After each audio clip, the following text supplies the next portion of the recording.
وسلام على عباده الذين أعوذ بالله من الشيطان الرجيم بسم الله الرحمن الرحيم ذرية من حملنا مع نوح إنه كان عبدا شكورا.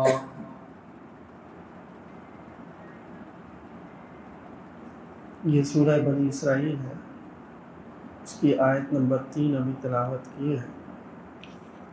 سورہ بنی اسرائیل کا آغاز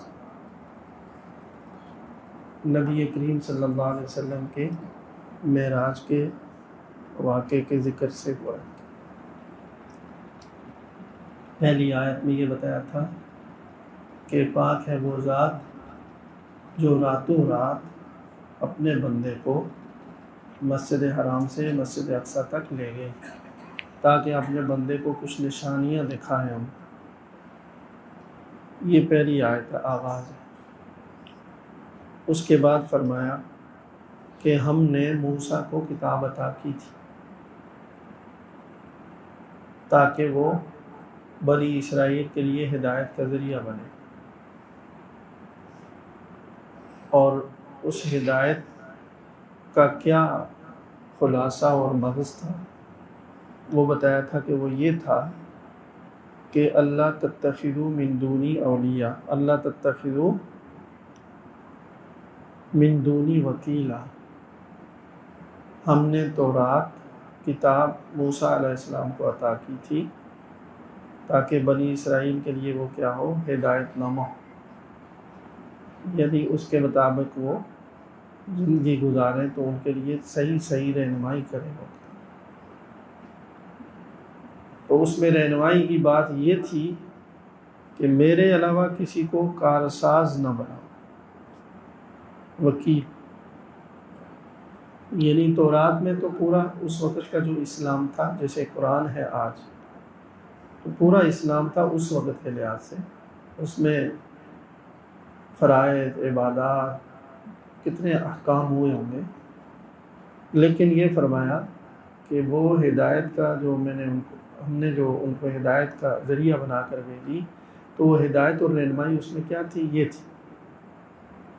مطلب کیا ہوا کہ سارے اسلام کی روح یہ چیز تھی، جتنے بھی احکام تھے، وہ نماز پڑھیں، عبادت کریں، جہاد کریں، صدقہ خیرات کریں، اپنی زندگی گزاریں، اس کے پیچھے جو روح ہو، جو اصل فکر ہو ایک ایمان والے کی، وہ یہ ہے کہ میرا کارساز صرف اللہ،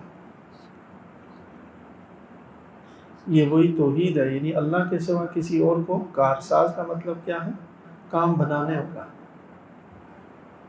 جس کو کہتے ہیں بگڑی بنانے والا، بگڑی بنانے والا صرف اللہ تعالیٰ۔ تو بگڑی کیا، سیدھی بھی اللہ بنانے والا،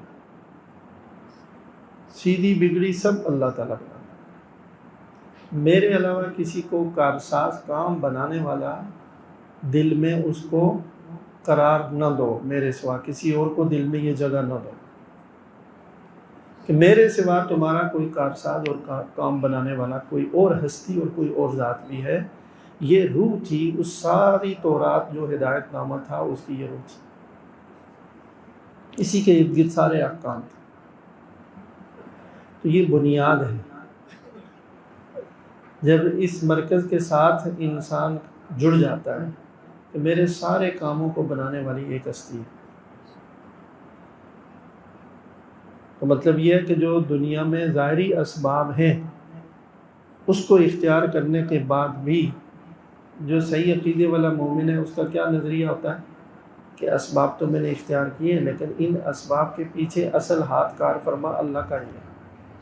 وہ چاہیں گے تو میری کوشش کامیاب ہوگی، وہ چاہیں گے نہیں، چاہیں گے تو نہیں کامیاب۔ ایک تو یہ، دوسرا کہ کوئی غیبی طاقت، یعنی اسباب کی مدد کے بغیر کوئی ہستی میرے کام بنا لے، یہ صرف اللہ تعالیٰ۔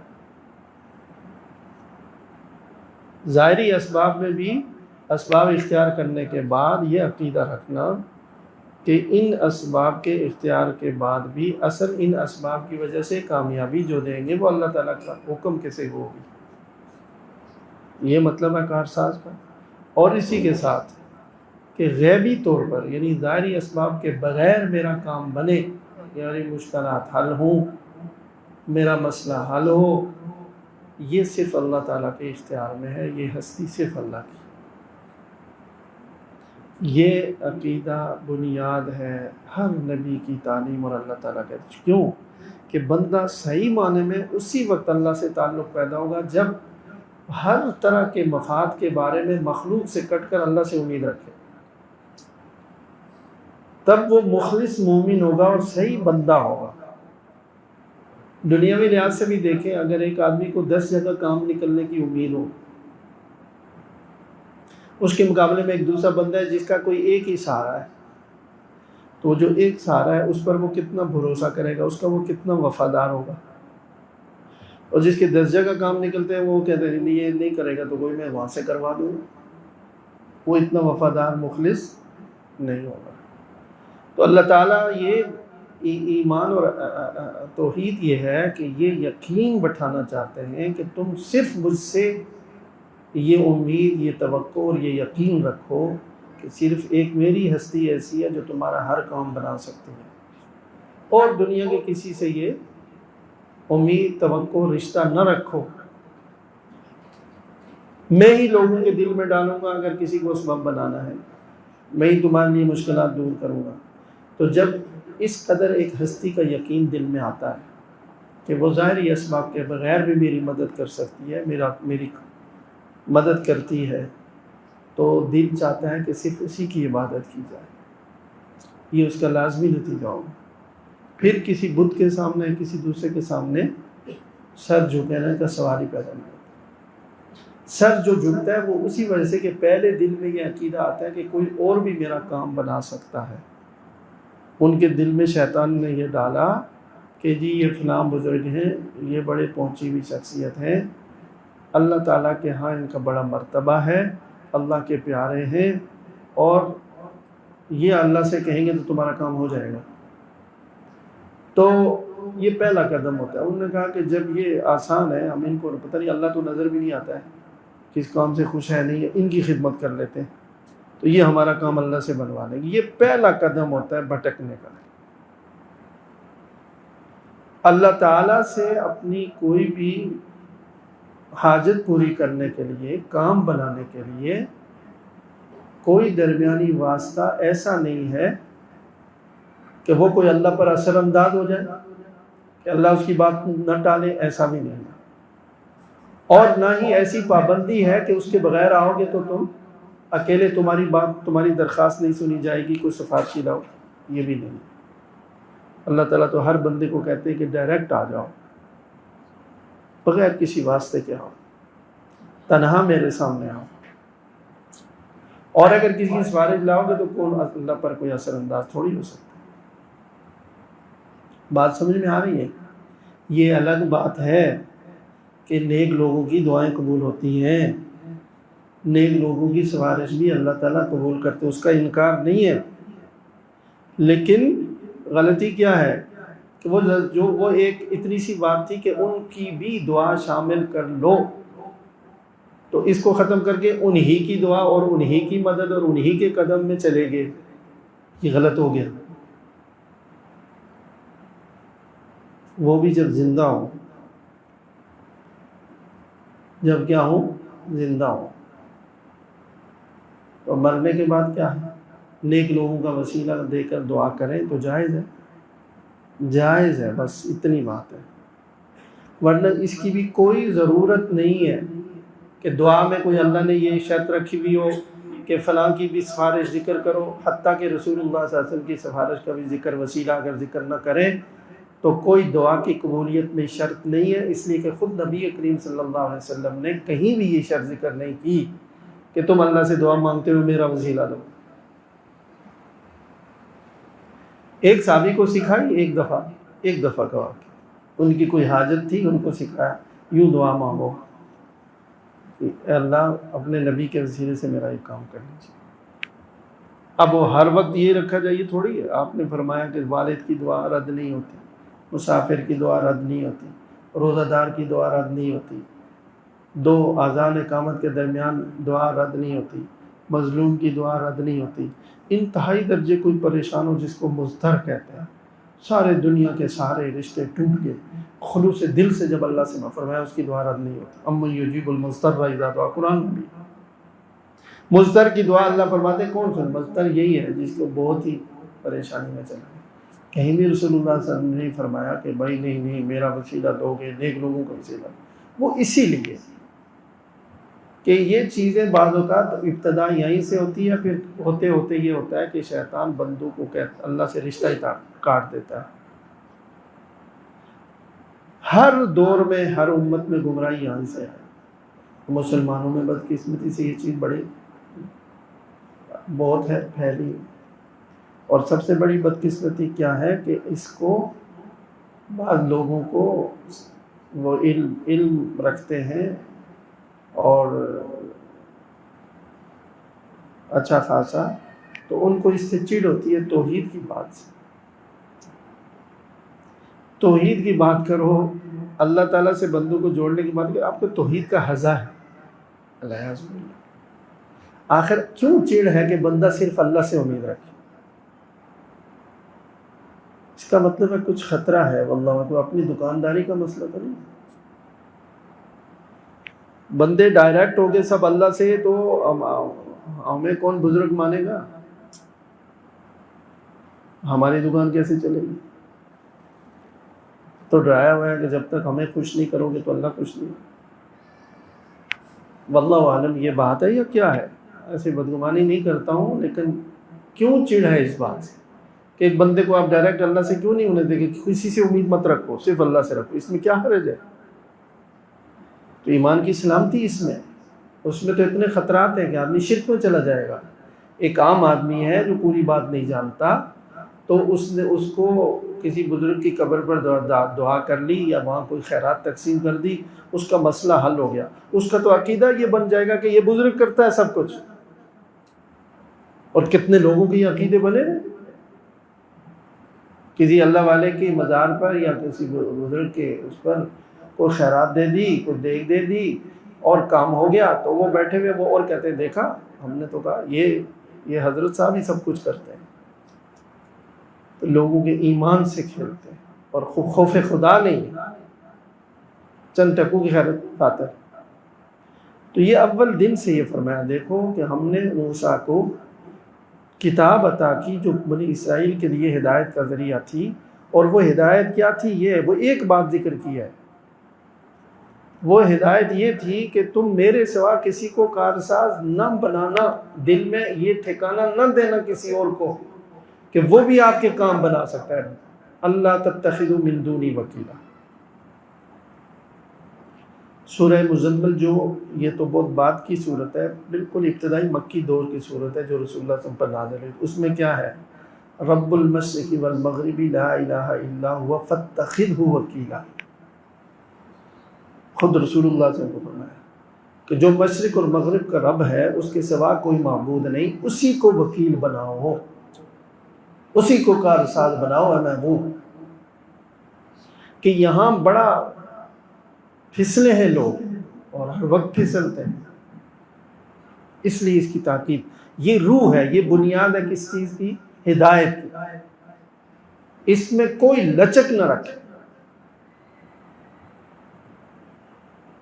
ایسے لوگ دیکھیں یہ جو مجذوب قسم کے ہوتے ہیں، فقیر وغیرہ مجذوب، تو بعض اوقات تو پاگل ہوتے ہیں اور بعض اوقات مجذوب بھی ہوتے ہیں۔ پاگل اور مجذوب میں فرق کرنا عام آدمی کے بس کا کام نہیں ہے، کون پاگل ہے کون مجذوب۔ مجذوب اور چیز ہوتی ہے۔ تو مجذوب جو ہوتے ہیں وہ بھی اللہ کی طرف سے کسی ڈیوٹی پر ہیں، ٹھیک ہے، ان کے اختیار میں نہیں ہوتا کہ اس کو یوں کر دو اس کو یوں کر دو، ان کی ڈیوٹی ہے جو بھی کر رہے ہیں۔ تو اللہ تعالیٰ نے ان کو ان کا انتظام بھی کرنا ہے نا، چونکہ وہ خود اپنا کھانا پکانا کچھ نہیں کر سکتے۔ تو بعض اوقات بہت بڑے کام، لوگوں کی ضرورتیں یا ان کی کرامت کے طور پر ایسی ہو جاتی ہیں، لوگ معتقد ہوتے ہیں اب صبح شام ان کو کھانا کھلا رہے ہیں، ان کو خدمت کر رہے ہیں، ان کے کپڑے دھو رہے ہیں۔ یہ دراصل اللہ تعالیٰ نے ان کا انتظام کیا ہوا ہوتا ہے کہ عام لوگ ہیں، ایک آدمی کے ہوٹل پہ جا کر ایک مزدور بیٹھنے لگا تو ہوٹل بڑا چلنا شروع ہو گیا۔ وہ غور کرنے لگا کہ یار جب سے یہ بابا جی بیٹھنے لگا ہے یہ تو، اب اس نے اس کی خدمت شروع کر دی۔ اب جو کچھ پیسے نہیں کچھ نہیں، آیا تو کھانے کے لیے جی سائیں صابر آ گیا ہے، سائیں لیاقت آ گیا ہے، جی کھانا کھلاؤ، سائیں جی کو کھانا ہم کھلائیں گے، کوئی اور کا انتظار نہیں، ان کا کھانا لگا ہوا ہے۔ اچھا اللہ کا ایک بندہ ہے، یہ نیکی کی بات ہے، کھانا کھلاؤ، اس حد تک تو صحیح ہے۔ اور میں نے عرض کیا کہ اللہ تعالیٰ اس کی پرورش کے لیے ان کے دل میں ڈال دیتے کچھ ان کی حاجتیں پوری کر کے، تاکہ وہ اس کی خدمت کرے۔ اب اس سے آگے بڑھ کر یہ کہ اسی کو حاجت روا سمجھنا شروع کر، کارساز، کہ یہ شرک ہوگا۔ چاہے وہ اس درجے کا شرک نہ ہو، اس میں بھی درجہ بندی ہو جائے گی کہ ایک بت کو سجدہ کر رہا ہے، ہندو جیسے مورتی کو سجدہ کر رہا ہے، ادھر ایک مسلمان ہے وہ یہ بھی کہتا ہے کہ نہیں اللہ وحدہ لا شریک ہے، کلمہ بھی پڑھتا ہے، نماز بھی قبلے کی طرف پڑھتا ہے، تو یہ ظاہر ہے اس طرح کا مشرک تو نہیں ہے، لیکن کچھ عقیدے میں، نظریے میں اندر کھٹک اگر پیدا ہو گئی کہ غیبی طریقے سے میری کوئی مدد کر سکتا ہے تو یہ فقیر بھی ہے مجذوب، بس یہی وہ خطرناک حدود شروع ہو گئی ہیں کہ یہ عقیدہ تم نے صرف اللہ کے بارے میں رکھنا تھا، تو یہ اس طرح کے شرک آئے گا۔ اسی لیے رسول اللہ صلی اللہ علیہ وسلم نے فرمایا کہ میری امت میں شرک جو ہے نا اتنا پوشیدہ طریقے سے ان کے اندر چھپ کر آئے گا، جیسے کالی رات میں سیاہ چٹان پر سیاہ چیونٹی رینگتی ہوئی نظر نہیں آتی، اس طرح محسوس ہی نہیں ہوگا۔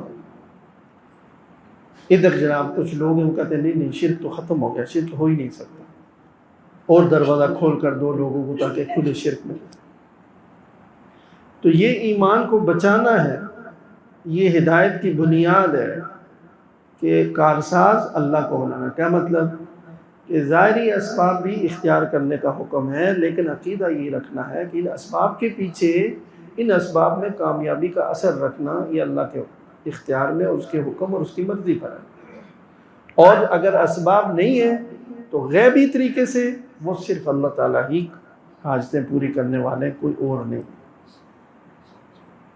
تو دو چیزیں ہیں اس میں، ایک یہ کہ اللہ کے ہونے کا یقین رکھو، اور ہونے کے ساتھ کارساز ہونے کا یقین رکھو۔ ان لوگوں کی گمراہی بھی دور ہو گئی جو کہتے ہیں کہ جی اللہ تو خدا تو ہے ہی نہیں، خدا ہے اور خدا ہی سب کچھ کرتا ہے، یہی بنیاد ہے ہدایت کی۔ جنہوں نے کہا کہ خدا ہی نہیں ہے وہ بھی گمراہ ہو گئے، ظاہر ہے۔ جنہوں نے کہا خدا تو ہے لیکن کچھ اختیارات دوسروں سے بھی، ہم کچھ ان سے بھی امید رکھتے ہیں، وہ بھی اللہ کے نیک بندے ہیں، یہ بھی گمراہی ہے۔ فرمایا نہیں، ساری کائنات کو چلانے والا بھی موجود ہے، پیدا کرنے والا، اور وہ ایک ہی ہے، وہ سر میں ہو، یہ رکھو۔ اس کے بعد فرمایا جو ابھی میں نے آیت پڑھی ہے تو پچھلی اس کے ساتھ ربط کے لیے تھا، فرمایا ذریۃ من حملنا معہ۔ اب اللہ تعالیٰ پکار کرنا متوجہ کر کے کہہ رہے ہیں، اے ان لوگوں کی اولاد، اے ان لوگوں کی اولاد جن کو ہم نے نوح کے ساتھ کشتی پر سوار کیا تھا۔ تو آج دنیا میں جتنی بھی انسانیت ہے انہی کی اولاد ہے۔ نوح علیہ السلام کا جب طوفان آیا تھا، نوح علیہ السلام کے دور میں نوح علیہ السلام کی مدد کے لیے اور ان کے معجزے کے طور پر عذاب آیا تھا۔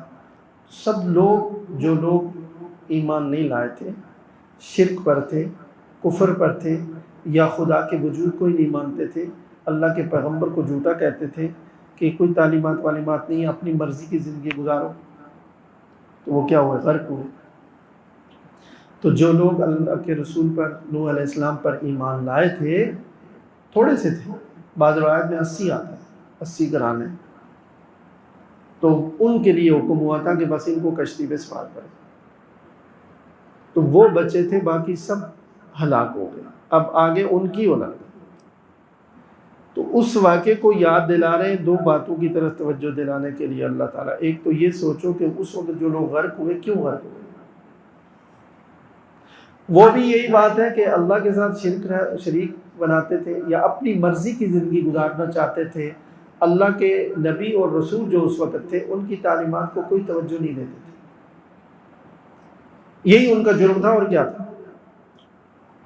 اور اس کے سوا کیا تھا، سب غرق ہوئے۔ اور جو مانے تھے، جو اللہ کے رسول پر اللہ پر ایمان لائے تھے، شرک سے بھی توبہ کی اور اللہ کے نبی نے کی تعلیمات پر عمل کیا تھا، ان کو نجات نہیں تھی۔ تو اے ان لوگوں کی اولاد جن کو نوح کے ساتھ ہم نے کشتی پہ سوار کیا تھا، توجہ کرو، بس اتنی بات فرمایا۔ یہ دونوں باتیں جو یہ نہیں سوچ لو۔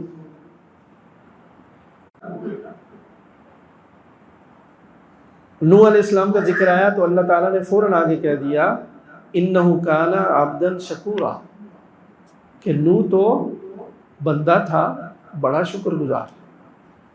دو باتیں ذکر کی، اے ان لوگوں کی اولاد جن کو نوح کے ساتھ کشتی پر ہم نے سوار کیا تھا، یہ کہہ کر تو بس متوجہ کر دیا کہ دیکھو جو ہم نے بات بتائی ہے اس پر تمہیں توجہ ہونی چاہیے کہ ان جن پر عذاب آیا ان والا طریقہ اختیار نہ کرو، اور جو ایمان لائے تھے ان والا طریقہ اختیار کرو۔ اور ساتھ ساتھ فرما دیا کہ نوح جو ہے نا وہ تو اللہ کے بندے اور بہت شکر گزار بندے تھے۔ دو چیزیں ہوئی، شکر گزار تھے، ایک یہ کہ بندے تھے۔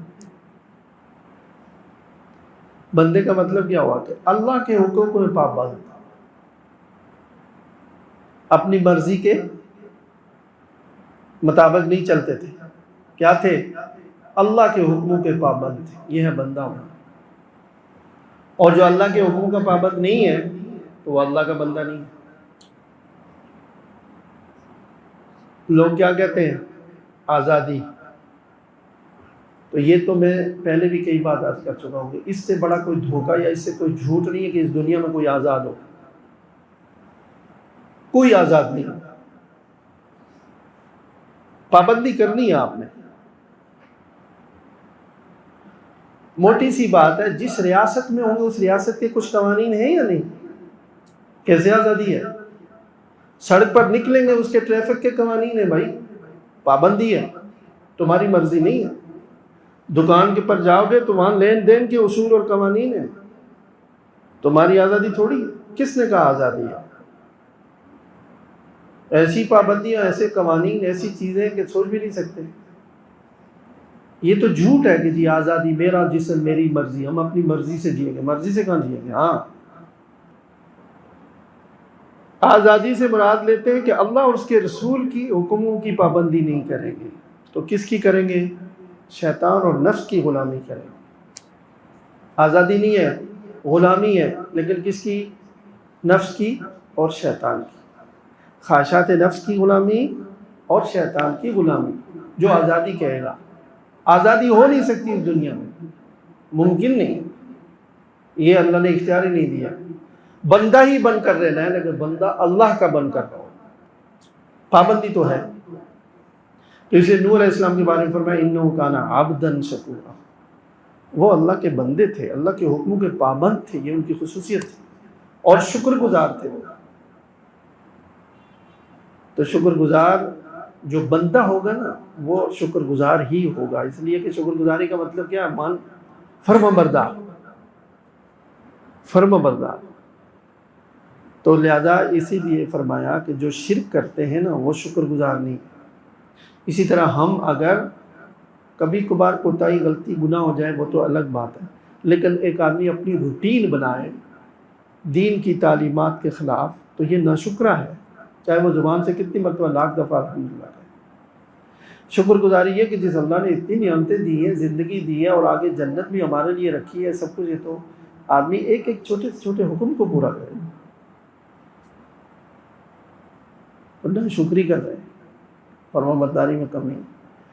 تو یہ ہے، یعنی جو ہدایت ہے وہ یہی ہے، ان پر جو ہم نے تورات اتاری بنی اسرائیل کے لیے ہدایت نامہ، اس کی روح کیا تھی کہ میرے سوا کسی کو کارساز، کام بنانے والا، ضرورتیں حاجتیں پوری کرنے والا میرے سوا کسی کو دل میں نہیں جگہ دینا اس بات کی کہ کوئی اور ہے۔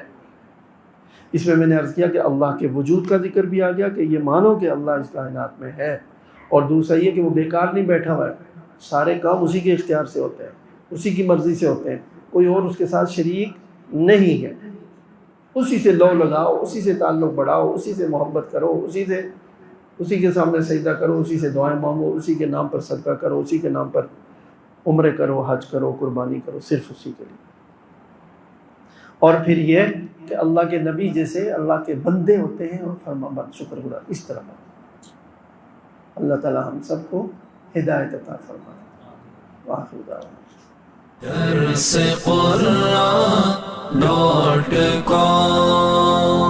www.darsequran.com